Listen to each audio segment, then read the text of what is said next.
यीशु सहाय। मैं दुनिया के दूसरी ओर से आप लोगों से संपर्क करने की कोशिश कर रहा हूं इस वीडियो के द्वारा। आइए हम लोग सब मिलकर प्रेम से बोले, यीशु मसीह की जय। और जोर से बोले, यीशु मसीह की जय। और जोर से, यीशु मसीह की जय। मुझे आशा है कि आज का दिन बहुत ही लाभदायक हुआ होगा। विद्युत भाई और नीलम बहन से अब तक 4 सेशन आप लोग ले चुके हैं और काफी थक गए होंगे। तो मैं कोशिश करूंगा कि मूल्यवान चीजें ही बोलूं ताकि आपका समय व्यर्थ न हो, और छोटा ही बोलूं, संक्षिप्त में बोलूं, ताकि आप लोग जाके जल्दी से आराम कर सकें और कल के लिए फिर तैयार हो जाएं। तो मसीह सेवा में सबसे महत्वपूर्ण चीज क्या है, और उसी पर मैं विशेष करके बोलना चाहता हूं। और मैं पाठ लेना चाहता हूं पुराने नियम यशायाह की पुस्तक 61 यशायाह की पुस्तक 61 और 1 से 4 पद। आपने शायद पहले भी मुझे इस पर प्रचार करते हुए सुना होगा। मैं इस पद को और इस सारांश को बहुत ही महत्वपूर्ण समझता हूं, क्योंकि ये हर एक सेवक के जीवन में इस पर विचार करना और इसको महत्व देना बहुत जरूरी है। और इसलिए मैं फिर से इस बात पर, यदि आप मुझे पहले भी सुन चुके हो तो फिर भी मैं इसको दोहराना चाहूंगा। आइए अपनी बाइबल को खोलते हैं और पढ़ते हैं यशायाह की अध्याय 61 1 से 4 पद। प्रभु यहोवा का आत्मा मुझ पर है, क्योंकि यहोवा ने सुसमाचार सुनाने के लिए मेरा अभिषेक किया है, और मुझे इसलिए भेजा है कि खेदित मन के लोगों को शांति दूं, कि बंदियों के लिए स्वतंत्रता का और कैदियों के लिए छुटकारे का प्रचार करूं, कि यहोवा के प्रसन्न रहने के वर्ष का और हमारे परमेश्वर के पलटा लेने के दिन का प्रचार करूं, कि सब विलाप करने वालों को शांति दूं, और सियोन के विलाप करने वालों के सिर पर की राख दूर करके सुंदर पगड़ी बांध दूं, कि उनका विलाप दूर करके हर्ष का तेल लगाऊं, और उनकी उदासी हटाकर यश का ओढ़ना ओढ़ाऊं, जिससे वे धर्म के बांज वृक्ष और यहोवा के लगाए हुए कहलाएं, और जिससे उसकी महिमा प्रकट हो। तब वे बहुत काल के उजड़े हुए स्थानों को फिर बसाएंगे, पूर्व काल से पड़े हुए खंडरों से वे फिर घर बनाएंगे। उजड़े हुए नगरों को जो पीढ़ी पीढ़ी से उजड़े हुए हों, वे फिर नए सिर से बसाएंगे। मसीह सेवा क्या है, और इस मसीह सेवा में सबसे महत्वपूर्ण चीजें क्या हैं? ये जो घटना है यशायाह की पुस्तक में 61 अध्याय में बहुत ही महत्वपूर्ण है, क्योंकि इसी पद को जब यीशु मसीह अपनी सेविकाई को शुरुआत करते हैं तो वो यहूदियों के मंदिर में जा करके अपनी सेविकाई की शुरुआत का घोषणा इसी पद को पढ़ करके करते हैं, और ये कहते हैं कि ये वचन जो भविष्यवाणी की गई थी मुझ में पूरा हुआ। इसमें हम 3 चीज देखेंगे। सबसे पहली चीज है, पहले पद में लिखा है, प्रभु यहोवा का आत्मा मुझ पर है। इब्रानियों के भाषा में जो शब्द है उसको बोलते हैं अलाय यानी कि ऊपर है। आत्मा कहां पर है मेरे जीवन में? मुझ पर है, मेरे ऊपर है। आत्मा मेरे इर्द गिर्द भी हो सकता है और मेरे अंदर भी हो सकता है। मुझ पर होना, अलाय, ऊपर होना, अर्थात वो नियंत्रण में है। जैसे जब सवारी जो है गधा के ऊपर बैठ जाता है तो सवार करने वाला गधा को नियंत्रण में रखता है। वो गधा को बाएं ले जाए या दाएं ले जाए, वो ऊपर बैठा है। ठीक उसी तरह से पवित्र आत्मा आपके ऊपर में, आप और हम गधे हैं और हमारे ऊपर कहां है? ऊपर बैठा है। या इर्द गिर्द है, आसपास है, या अंदर है? ये आपको विचार करना है और मुझे विचार करना है कि पवित्र आत्मा का स्थान मेरे जीवन में कहां पर है। पवित्र आत्मा का जो महत्व है हमारे जीवन में, उसकी सेविकाई की, उसके वरदान का ना, उसके फल का, वो बहुत ही महत्वपूर्ण स्थान है। और ये हम सिर्फ पुराने नियम में नहीं, नए नियम में भी देखते हैं। जब यीशु मसीह जब वो गवाही के बारे में बोल रहे थे, जब वो जाने वाले थे, तो प्रेरितों के काम में भी उन्होंने कहा था 1 अध्याय 4 पद में, और उनसे मिलकर उन्हें आज्ञा दी, यीशु मसीह की आज्ञा थी ये, यरूशलेम को न छोड़ो, परंतु पिता की उस प्रतिज्ञा के पूरे होने की बाट जोते रहो। किस प्रतिज्ञा की बात कर रहे हैं वो? परंतु पिता की उस प्रतिज्ञा के पूरे होने की बाट जोते रहो, जिसकी चर्चा तुम मुझसे सुन चुके हो। और वो कौन सी प्रतिज्ञा थी? क्योंकि यूहन्ना ने तो पानी में बपतिस्मा दिया है, परंतु थोड़े दिनों के बाद तुम पवित्र आत्मा से बपतिस्मा पाओगे। तो पिता का प्रतिज्ञा था कि तुम्हें पवित्र आत्मा दिया जाएगा, और पवित्र आत्मा पाने के बाद जब उसका अभिषेक तुम्हें मिलेगा तो तुम सक्षम होगे, तुम्हें काबिलियत आएगी, तुम्हें वरदान मिलेगा, और तुम में शक्ति आएगी, और उसी ऊर्जा के साथ तुम गवाही दे सकोगे। इसलिए इंतजार करो, रुको। उनसे मिलकर उन्हें आज्ञा दी कि यरूशलेम को न छोड़ो, मत छोड़ना, पहले मत कूद जाना। तो कभी कभी हम अपने जीवन में हम अपने आप पर इतना हमें अपने आप पर इतना ज्यादा आस्था हो जाता है, और अपने काबिलियत पर हम कभी घमंडी हो जाते हैं, और हमें अपने आप पर आस्था हो जाता है। अरे मैं तो ये जानता हूं, मैंने बाइबल पढ़ लिया है ना, मुझे इसका ज्ञान है, मैं इनके भाषाओं को जानता हूं, इनकी संस्कृति को जानता हूं, मैंने थियोलॉजिकल डिग्री कर ली है ना, मैंने इतना अध्ययन कर लिया है, मैं इनका टेक्निक जानता हूं, तो मुझे किसी की बात की चिंता नहीं है। मेरे पास फाइनेंशियल सपोर्ट है, मिशन एजेंसी है, मैं किसी अच्छे एक संस्था से जुड़ा हूं, हिमालयन फॉर क्राइस्ट से जुड़ा हूं, या गुड बुक एजुकेशनल ट्रस्ट से जुड़ा हूं, मेरे साथ एक अच्छी टीम है ना, हम अकेले नहीं हैं, मेरे पास बहुत सारी अच्छी योजना है, चलो भाई काम शुरू करते हैं। तो हम कभी कभी परमेश्वर से पहले ही दौड़ना शुरू कर देते हैं और उसके आगे कूद जाते हैं। इसीलिए यहां पर हमें याद दिलाया गया है कि आपके और मेरे सेविकाई में सब कुछ है, बहुत अच्छी बात है, लेकिन हमें प्रश्न पूछना है, क्या हमारे जीवन में पवित्र आत्मा की प्रभुत्व है? वो नियंत्रण में है या मैं नियंत्रण में हूं? पवित्र आत्मा का स्थान क्या है? वो किस जगह पर है? क्या मैं अभिषेक किया हुआ हूं कि नहीं? मुझे पवित्र किया गया है कि नहीं?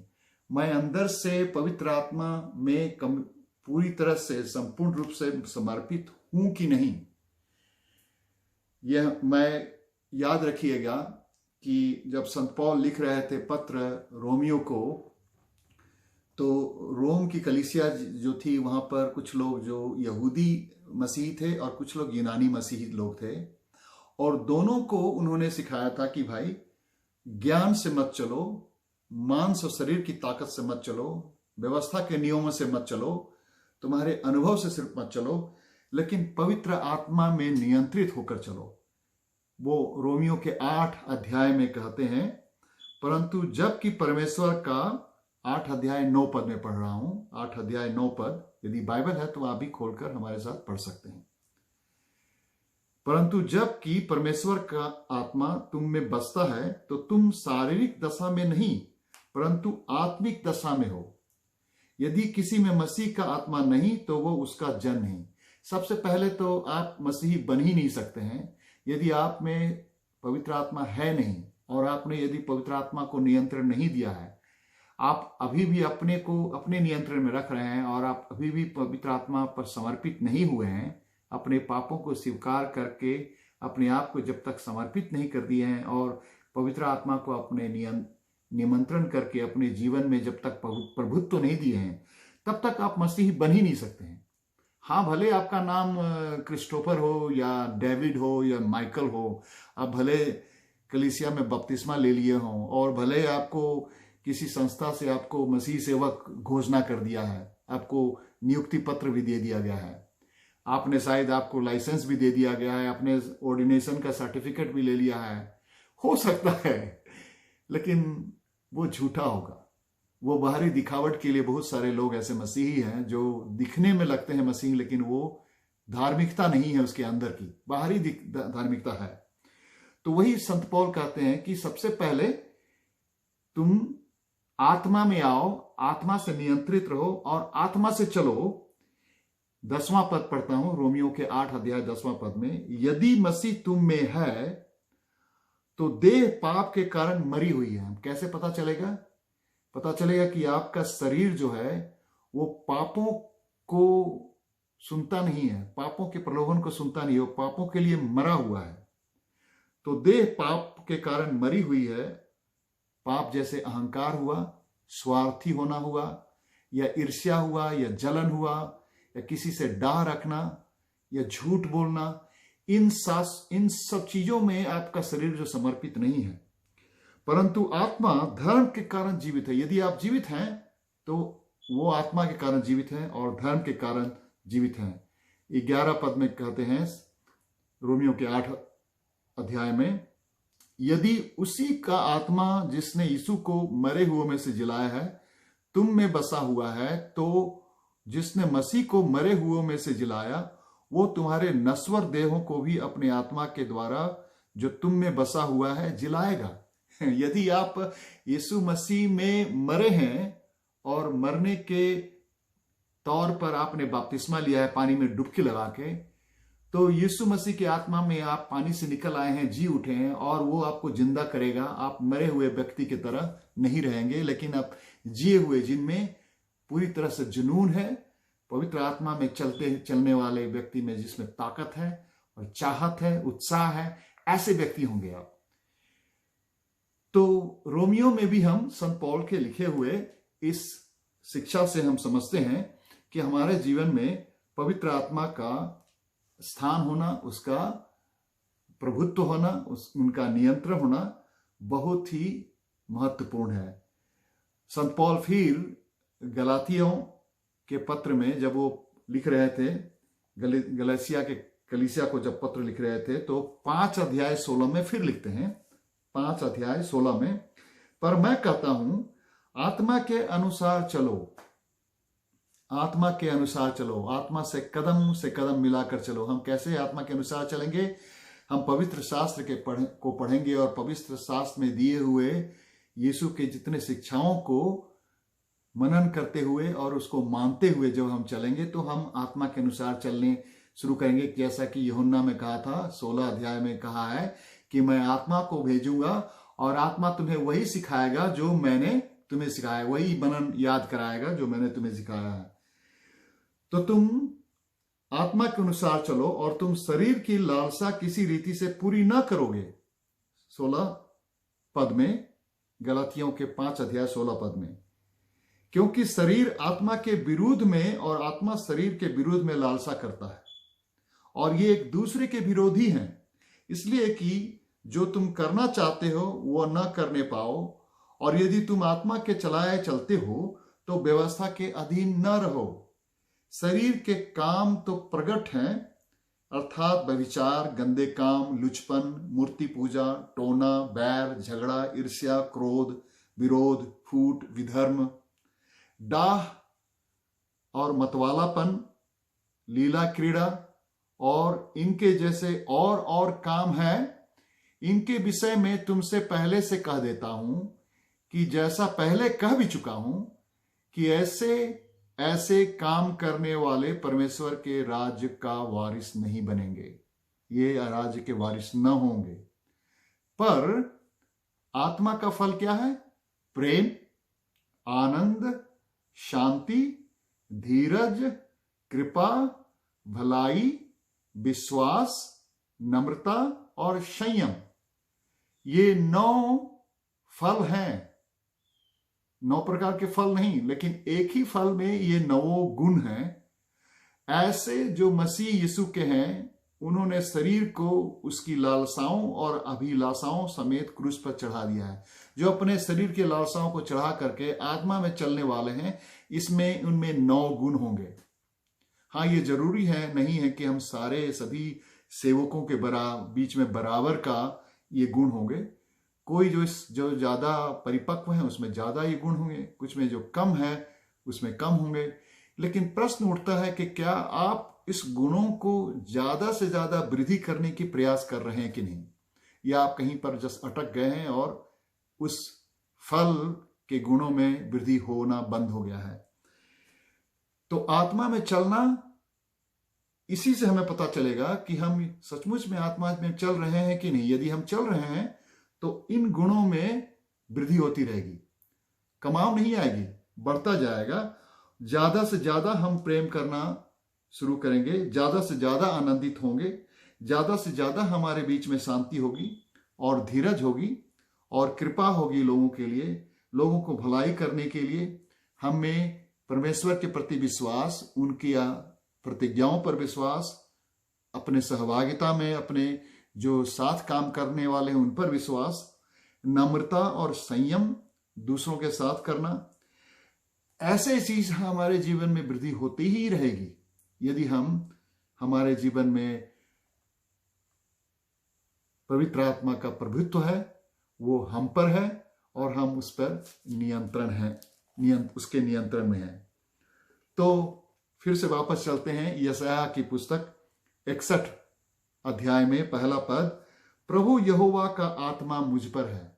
क्या प्रभु यहोवा का आत्मा आप पर है और नियंत्रण में है, और हम उसमें कम पूरी तरह से समर्पित हैं कि नहीं। यहां लिखा है, क्योंकि यहोवा ने सुसमाचार सुनाने के लिए मेरा अभिषेक किया है। तो यहां पर दूसरा पॉइंट आता है, हम किस लिए अपने आप को यीशु मसीह में समर्पित किए हैं। क्यों प्रभु यीशु का हम पर प्रभुत्व है और पवित्र आत्मा का प्रभुत्व है, हम क्यों हमारे जीवन में आत्मा का अभिषेक हुआ है। हाँ, बहुत अच्छी बात है, क्योंकि हमने पापों की प्रायश्चित की है और हमने उद्धार पाया है, मेरे जीवन में शांति आ गया है, वो सभी चीज ठीक है। हमारा जीवन आशीषित बन गया है, मुझे चंगाई मिली है, हमारा परिवार आशीषित हुआ है, हमारा वर्तमान और भविष्य अच्छा हो गया है, जो भूतकाल था वो पापों से ग्रसित था उसकी माफी मिल गई है, सब कुछ अच्छा है। लेकिन यहां पर कहते हैं ये विशेष सेवक के लिए, मेरे जीवन में यदि परमेश्वर ने मुझे अभिषेक किया है, आत्मा से वशीभूत किया है और आत्मा से हमें आशीषित किया है और आत्मा हमारे ऊपर में प्रभुत्व है, आत्मा का हमारे जीवन में प्रभुत्व है, तो ये एक प्राथमिक कारण है, वो है सुसमाचार प्रचार करने के लिए। तो पहले तो है आत्मा का अभिषेक होना, एक सेवक के जीवन में बहुत ही महत्वपूर्ण है, और सेवक इसको किस तरह से पवित्र आत्मा का प्रभुत्व को कायम रखता है और किस तरह से अपने को हर समय समर्पित रखता है, वो पहला तो बहुत महत्वपूर्ण है आपके जीवन में, मेरे जीवन में। दूसरा है, हमें हर समय याद रखना है कि हमें आखिर में अभिषेक किया क्यों गया है, मुझे क्यों यहोवा ने बुलाया है, मुझे क्यों मनोनीत किया है, मुझे क्यों नियुक्ति मिली है, मुझे क्यों अपना सेवक बनाया है। प्राथमिक जो हमारा लक्ष्य है, प्राथमिक जो प्रथम उद्देश्य है जीने का, वो है सुसमाचार प्रचार करने का। सब कुछ अच्छा है, सब कुछ करना चाहिए हमको, कोविड-19 का रिलीफ बांटना चाहिए, कपड़े बांटने चाहिए, जिनके पास मदद की जरूरत है उनको मदद करनी चाहिए, सहभागिता बहुत अच्छी है, चंगाई बहुत अच्छी बात है। लेकिन सबसे महत्वपूर्ण वो है सुसमाचार को प्रचार करना, क्योंकि जब तक हम सुसमाचार प्रचार नहीं करेंगे तो लोगों को उद्धार कैसे मिलेगा। लोगों को सिर्फ हम यदि आर्थिक रूप से सहायता करते रहें और चीजों से सहायता कर रहे हैं तो वो सिर्फ टेम्पररी होगा, वो कुछ दिनों के लिए सहायता होगा। लेकिन यदि हम उनको आत्मिक रूप से उद्धार से लाभान्वित कर सकें तो वो अनंत जीवन पाएगा और अनंत दिनों के लिए लाभदायक होगा। इसलिए रोमियो के मैं पढ़ता हूं, रोमियो के 10 अध्याय में बहुत ही अच्छा पद लिखा हुआ है। ये संत पौल कहते हैं कि भाई यदि भेजे ना जाएं, 10 अध्याय 15 में, और यदि भेजे ना जाएं तो कैसे प्रचार करें। जैसा लिखा है, उसके पांव क्या ही सुहावने हैं जो अच्छी बातों को सुसमाचार सुनाते हैं, परंतु सब ने यह सुसमाचार पर कान न लगाया। यशायाह कहता है, हे प्रभु, किसने हमारे समाचार पर विश्वास किया हो। अतः विश्वास सुनने से, और सुनना मसीह के वचन से होता है। विश्वास कैसे होता है? सुनने से। और सुनेंगे कैसे जब तक कोई सुनाएगा नहीं, और लोग सुनेंगे कैसे जब तक कोई प्रचार नहीं करेंगे, जब कोई सुसमाचार बोलेंगे नहीं। तो सबसे महत्वपूर्ण बात है हमारे जीवन में, हमारे जीवन का लक्ष्य है हमें हर समय, हर तौर पर, हर तरीके से कैसे सुसमाचार को लोगों तक पहुंचाएंगे। चाहे वो सोशल मीडिया हो, चाहे रेडियो हो, चाहे बातचीत के द्वारा हो, चाहे लेखन के द्वारा हो, हर तरह से, हर प्रकार से, किसी भी तरह से हम लोगों तक सुसमाचार पहुंचाएं। क्योंकि संसार में इतने बुरे समाचार हैं, कुसमाचार हैं, दुख भरे समाचार हैं, पापों से भरा समाचार है ना, और मौलिक मूल्यों के विपरीत ऐसे समाचार हैं।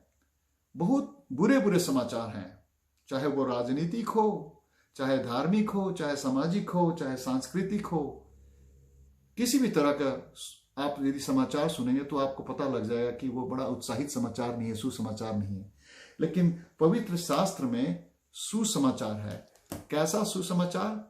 जिसमें पापियों के लिए क्षमा, आशाहीन लोगों के लिए आशा, जो बिल्कुल निराशा से भरे हैं, जो बिल्कुल दुखित हैं, जो शोकित हैं, उनके लिए उल्लास के लिए मौका, परिवर्तन के लिए एक रास्ता। सुसमाचार है जो आपको मिला है और मुझे मिला है, और हम यदि नहीं लोगों को बताएं तो लोग इस सुसमाचार से वंचित रह जाएंगे। तो हर एक सेवक को, आप चाहे हर तरह की बातें सीख लें, बाइबल की मनन कैसे करना चाहिए, कैसे हम रिपोर्ट लिखें, कैसे हम बाइबल पढ़ें, सब ठीक है। लेकिन जब तक आपके अंदर में वो एक जुनून नहीं होगा, एक उत्साह नहीं है कि भाई हम जो कुछ जानते हैं दूसरों को पहुंचाएं। कभी कभी मैं अपने दोस्तों को बोलता हूं, भाई तुम फोटो तो बहुत खींचते हो, तुम्हारे एल्बम पर है कम से कम ना मोबाइल पर 4000 5000 फोटो है, लेकिन उसका लक्ष्य क्या है? किस लिए लेते हो? जब वो फोटो तुम किसी को पोस्ट ही नहीं करोगे, और फोटो के द्वारा जब कुछ सुसमाचार यदि दे नहीं सके तो वो तो ऐसी बेकार रह जाएगा, आपके कंप्यूटर पर या मोबाइल के हार्ड ड्राइव पर ऐसे पड़ा रह जाएगा बेकाम। तो जानते तो हैं बहुत कुछ, लेकिन आप में कितना उत्साह है ना? सोशल मीडिया का प्रोडक्शन तो हो जाएगा, रेडियो रिकॉर्डिंग भी हो जाएगा, लिख भी लेंगे, छाप भी लेंगे, लेकिन जब तक उसको आप पहुंचाएंगे नहीं, बांटेंगे नहीं, लोगों तक जब पहुंचेगा नहीं तो फायदा क्या है? तो वो जुनून, वो चाहत कि हम कैसे लोगों तक ले जाएं, और यही सबसे बड़ी चुनौती है आज के दिन में। प्रोडक्शन इतना मुश्किल नहीं है। अब तो मैं भी यहाँ अकेले बैठे हुए इस रूम में अभी प्रोडक्शन कर रहा हूं, लेकिन इसको किसी को सुनाना, कहां तक पहुंचाना, ये बड़ा रिस्की बात है। क्योंकि आप पकड़े जाएंगे और लोग शायद आपकी पिटाई करने के लिए भी शुरू करेंगे, भाई तुम कौन हो, तुम सबको धन परिवर्तन कर रहे हो। तो इसी डर के कारण शायद आप और हम प्रचार न करें, सुसमाचार को जाने लेकिन प्रचार न करें, लोगों तक नहीं ले जाएं। लेकिन सबसे प्राथमिक लक्ष्य जो है सेवक के जीवन में, कैसे सुसमाचार को ले जाएं। याद रखिए, यह सुसमाचार है, कुसमाचार नहीं है। लोगों को कंडेम नहीं करना कि भाई आप लोग मूर्ति पूजा करते हैं, आप लोग नरक में जाएंगे, आपका धर्म जो है अच्छा नहीं है, मसीह धर्म अच्छा है। इसको सुसमाचार नहीं बोलते हैं। सुसमाचार उसको बोलते हैं जिससे आप लोगों के बीच में एक आशा की जागृति लाएं, लोगों के बीच में प्रेम लाएं, लोगों के बीच में एक बंद कमरे में एक खुली हुई खिड़की दिखाई पड़े, अंधकार में रोशनी दिखाई पड़े। उनमें ऐसा ना लगे कि आप जो कुछ बोले हैं उससे उनका दिल और भी छोटा हो गया। सुसमाचार है जो छोटे दिल वालों को बड़ा कर दे, यही इसी को सुसमाचार बोलते हैं। तो शायद आपको बाइबल का अच्छी तरह बाइबल की अच्छी तरह अध्ययन करनी पड़ेगी। आपको अच्छा स्किल डेवलप करना पड़ेगा कि हम कैसे समाचार को ऐसे प्रस्तुति करें कि सुसमाचार लगे। वो सुसमाचार है ही है, लेकिन कभी कभी क्या होता है, क्योंकि हमारे अंदर में इतने सेल्फ राइटियसनेस, अपनी धार्मिकता पर हमें इतना अहंकार है, हम कितना घमंड है, और लोगों से हम इतना तंग आ जाते हैं, लोगों से इतना परेशान हो जाते हैं, और उनकी गलतियों को और उनकी कमजोरियों को हमें इतना दिखाई पड़ता है कि कभी कभी हम सुसमाचार प्रस्तुति करने से पहले हम ज्यादा उजागर कर देते हैं उनकी कमजोरियों को। तो वो सुसमाचार नहीं, वो कुसमाचार बन जाता है, वो बुरा समाचार बन जाता है। मेरी छोटी बेटी हर समय कहती थी कि पिताजी आप जो बोलते हैं बिल्कुल सही है, लेकिन आप जैसे बोलते हैं वो ठीक नहीं है। तो हमारे बोलने की शैली, तो 3 चीज याद रखिए। आपका जो सुसमाचार हो प्रेम से भरा हो, आपके बोलने की जो प्रवृत्ति है, जो नजरिया है, जो लक्ष्य है, वो प्रेम से भरा हो, और जो आप जो बोल रहे हैं उसका जो मेथड है वो भी प्रेम से भरा हो। तो बोलते हैं आपका मैसेज लव होना चाहिए, प्रेम होना चाहिए, मेथड जो होना चाहिए वो लव होना चाहिए, और मोटिव जो आपका नजरिया है, जो उसका लक्ष्य है, वो भी प्रेम होना चाहिए।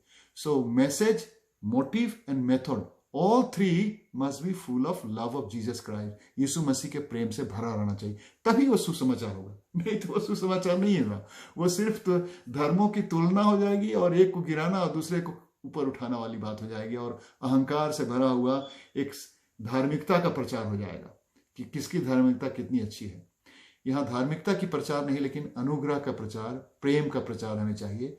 और जब अनुग्रह और प्रेम को समझ में आ जाता है तो अपने आप धार्मिकता उजागर हो जाती है। तो दूसरा चीज वो चीज हुआ। पहला तो हुआ आत्मा से हम बिल्कुल अभिषेकित हों, और आत्मा पर बिल्कुल आत्मा हम पर नियंत्रण हो, और आत्मा में हम समर्पित रहें। दूसरा हो जो हमारा प्रथम लक्ष्य जो है, हम सुसमाचार को प्रचार करने के लिए हम जुनून से भरे रहें। तीसरा है वो ऐसी सेविकाई करें जिसके द्वारा परमेश्वर यहोवा का, परमेश्वर यीशु का प्रेम व्यक्तिगत रूप से और प्रायोगिक रूप से, व्यवहारिक रूप से लोग देखें और समझ पाए। इस पद में देखिएगा तो 2 से 4 तक बहुत ही सुंदर से बताया है। कहे कि भाई मुझे इसलिए भेजा है कि खेदित मन के लोगों को शांति दे। तो नंबर 1 हुआ, जो खेदित मन के लोग हैं उनको शांति दिया जाए। व्यवहारिक तौर पर, प्रायोगिक रूप पर जिनके मन में खेद भरा हुआ है उनको कैसे शांति दिया। वो तो वैसे ही खेदित हैं, दुखित हैं, उनके जीवन में इतने सारे विफलताएं हैं, इतनी सारी कमजोरियां, वो पहले से दुखी हैं। उनको आप कैसे शांति दें, वो विचलित हैं। दूसरा है कि बोला कि ऐसे लोगों को जो बंदी हैं उनको कैसे स्वतंत्रता मिले और छुटकारा मिले। बहुत लोग मानसिक रूप से बंधित हैं, धार्मिक रूप से बंधित हैं, आर्थिक रूप से बंधित हैं, सामाजिक तौर पर बंधित हैं, बहुत अज्ञानता के कारण बंधित हैं। तो बंदी जैसे हैं उनको कैसे स्वतंत्र किया जाए, कैसे छुटकारा दिया जाए। कुछ लोग बुरे आत्माओं से बंधित हैं, उनको कैसे छुटकारा दिया जाए। तीसरा जो है, कैसे हम ऐसे लोगों को यहोवा के प्रसन्न रहने का वर्ष का, हमारे परमेश्वर के पलटा देने का प्रचार करो। कुछ लोगों को ऐसा है कि वो सोचते हैं कि भाई पलटने वाला कुछ नहीं है, जो हो गया सो हो गया। ये बिल्कुल इम्पॉसिबल है, ये अनिश्चित है और बिल्कुल हो ही नहीं सकता है, ये मुमकिन ही नहीं है। तो ऐसे समय में कैसे उनको एक आशा दिया जाए कि भाई पलटा जा सकता है। ये जो वर्ष चल रहा है, देख रहे हैं कि भाई ये तो कोविड-19 के कारण एक तो है अनएम्प्लॉयमेंट बढ़ गया, उसके बाद तो लॉकडाउन के बाद मेरे पूरे व्यवसाय चले गए, अब कोई आशा नहीं है, कैसे पलटन होगा। तो मन पलटाने का और समस्याओं के दुविधाओं से बचाने के लिए, पलटने के लिए ऐसी एक आस देना। उसके बाद हम देखते हैं ऐसे लोग जो विलाप कर रहे हैं उनको कैसे शांति दिया जाए, ना। तीसरा पद में देखते हैं कि सियोन के विलाप करने वालों के सिर पर की राख दूं और सुंदर पगड़ी पहना। कुछ लोग जो हैं शर्म से, कुछ ऐसे चीज हुए हैं जो दुख से और शर्म से अपने ऊपर राख डाल रहे हैं। ऐसे राख डालने वालों के ऊपर भी हम कैसे उनको पगड़ी बना दें, उनको कैसे हम हर्ष का तेल लगा दें। और ऐसे लोग जो उदास हो गए हैं, कैसे उनको जो है यश का ओढ़ना चढ़ाएं, कैसे जहां पर शर्म की बात है वहां पर गर्व होने वाली बात लाएं। और सातवां, वो तो छठा होगा, और सातवां जो आखिरी है, बोलते हैं कि कैसे जिससे वे धर्म और बांझ वृक्ष के यहोवा के लगाए हुए कहलाए और जिसकी उसकी महिमा प्रकट हो। कि बहुत लोग हैं जो एक कमजोर वृक्ष की तरह, झुके हुए वृक्ष की तरह, टूटे हुए वृक्ष की तरह, जो सृष्टिकर्ता परमेश्वर की सुंदरता को नहीं दिखा पाते हैं अपने शरीर में, अपने जीवन में।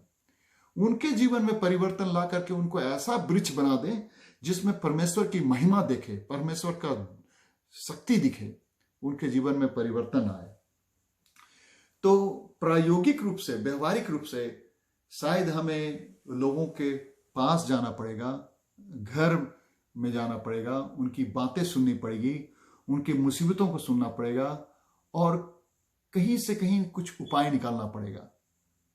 क्या उसको हम सामाजिक तौर पर सहायता करें या आर्थिक रूप पर सहायता करें या मानसिक रूप से सहायता करें या चंगाई की प्रार्थना करें। हाँ, परमेश्वर तो चमत्कार करेंगे, लेकिन बहुत सारे चमत्कार परमेश्वर हमारे द्वारा करना चाहते हैं, हमारी उपस्थिति के कारण करना पड़ा। जब हम ही उनसे दूर भागेंगे और उनसे हम परे रहेंगे तो शायद चमत्कार होगा नहीं।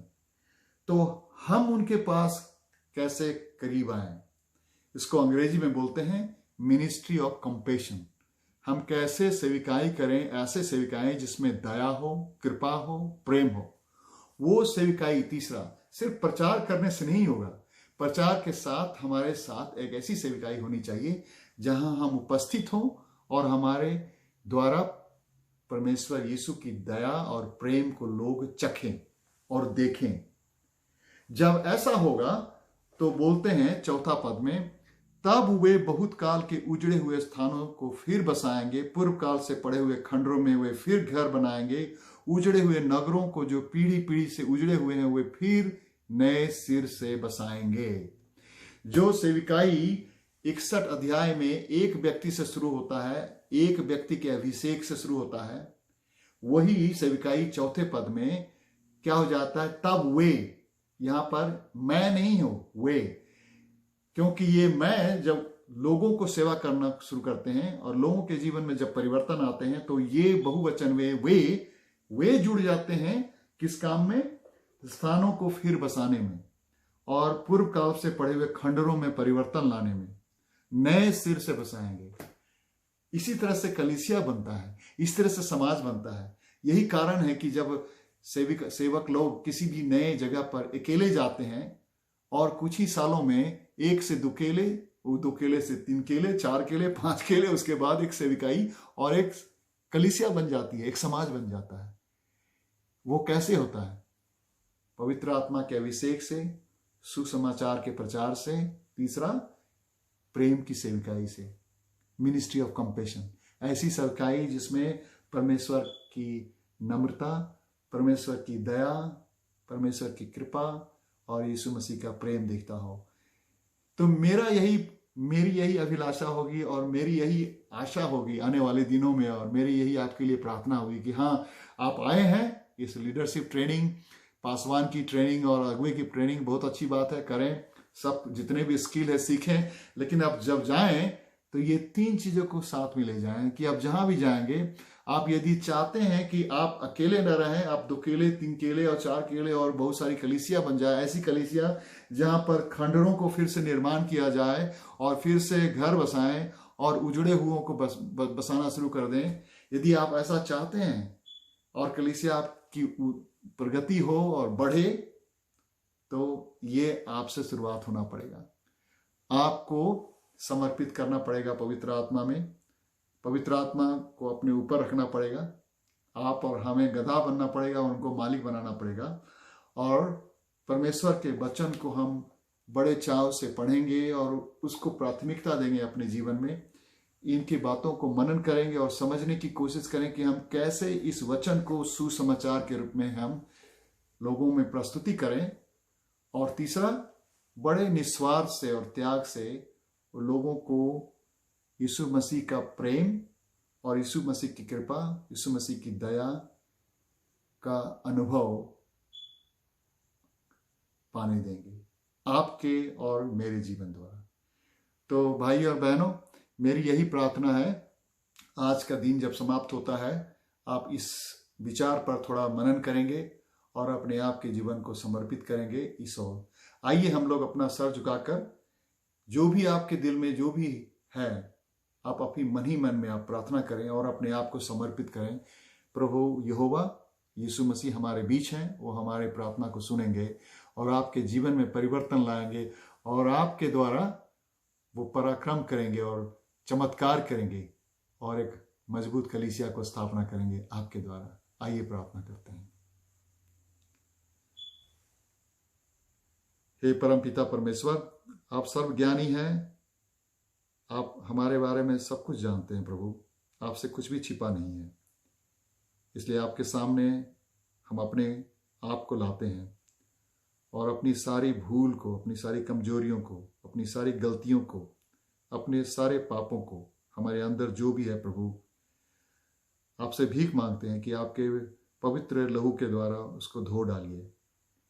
हमें फिर से पवित्र कर दीजिए, हमें फिर से आपके निस्वार्थ प्रेम से भर दीजिए, ताकि हम संपूर्ण रूप से अपने आप को आपके पवित्र आत्मा के अधीनता में समर्पित कर सकें।